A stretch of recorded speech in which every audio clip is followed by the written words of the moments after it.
ট্রেনের দরজার হাতল ধরে প্রাণপণ বেঁচে থাকবার চেষ্টা, এরকম একটি ভয়ঙ্কর দৃশ্যের ভিডিও সামাজিক যোগাযোগ মাধ্যমে ছড়িয়ে পড়েছে। সেই ভিডিওর যিনি ব্যক্তি ছিলেন তার নাম মতিউর রহমান। তার বাড়ি নওগাঁ জেলার রানীনগর উপজেলার পারইল গ্রামে। যে ঘটনাটি ঘটেছিল সেটি বগুড়ার ঠিক নরসদপুর রেল স্টেশন এলাকায়।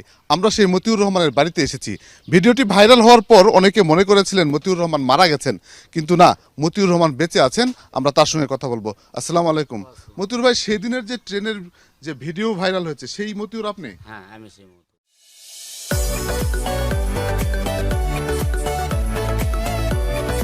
রেল স্টেশন পাওয়ার আগেই ওরা হাতটা ছাড়া দেয়।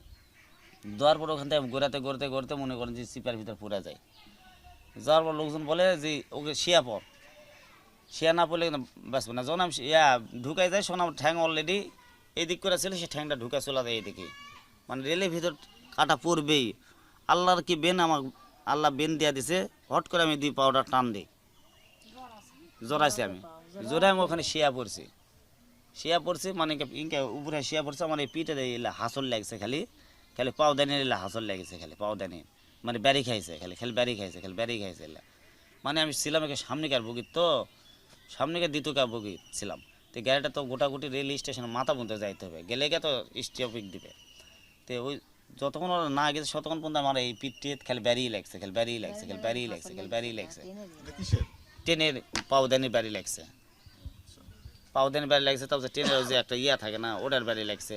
কত তো সেন নেই, কোনটা ব্যারি লাগবে, কোনটা কি হবে। আর ওরা ভিতরে দরজার ব্যারি দিছে, এলা গেটের দরজার ব্যারি দিছে। হাত আমি একটা ধরেছিলাম, এক হাত ধরেছিলাম, আর এক হাত যখন ধরবে আসে শোনো ওরা হাত ছাড়া দেয়। মিশাই কয়ে হাত দে, মিশাই কয়ে হাত দে। যে হাত দিবে আছে সে আর হাত আমার নাই। এরাই আছে 7-8 জন, এদের তো বরাবর বেশি। আর এক কথায় বলেছে যে মোবাইল চুরি করছে করে আমাকে মারপিট করবে লাগেছে। মানে চারিদিক থেকে মারপিট করে। আর মাস্ক পরে আছে, লাস্ট টাইম একজন মাস্ক টানা সিরা পরে সেনাটাকে আমি চিনা পারছে ডরপুরে সেনা, ওই সেনাটাকে আমি চিনতে পারছি। আর আমার কাছে পেটি করে আসলো, 50,000 টাকা পেটি করে আসলো। ওই টাকাটা ওরা আমাকে তেন কেরালে। আমি তো ওটার জন্য খুব চেষ্টা করি, ওরা আমাকে উঠতে দেয় না। লাস্টে ফিনিশিং স্টেশন যখন নরসদপুর স্টেশন পাবো, এই টাইমে ওরা আমার হাত ছাড়া দেয়। আমার সাথে যেটা হয়েছে সেটা আমি দুনিয়াত বলি যে আমার যে হয়েছে এটা যেন কারোর সাথে জানে এরকম সিনারি যেন না হয়। তো আমি তো চোর না, এখানে তো আপনারা জাস্টিফাই করে দেখতে পারেন যে ইনি চোর না ডাকাত না কি, জাস্টিফাই করে দেখতে পারেন। তো আমার এলাকাতে শুনেন যে আমি কারো ঘরের থেকে কোনো 2 টাকা চুরি করছি না কি করছি। থানাতে ঘুরছি, আদমদি থানাতে ঘুরছি, রান্নাঘরে ঘুরছি, ওখানে তো লাইনি বলে এটা হচ্ছে আদমদিগির পর্যায়ে।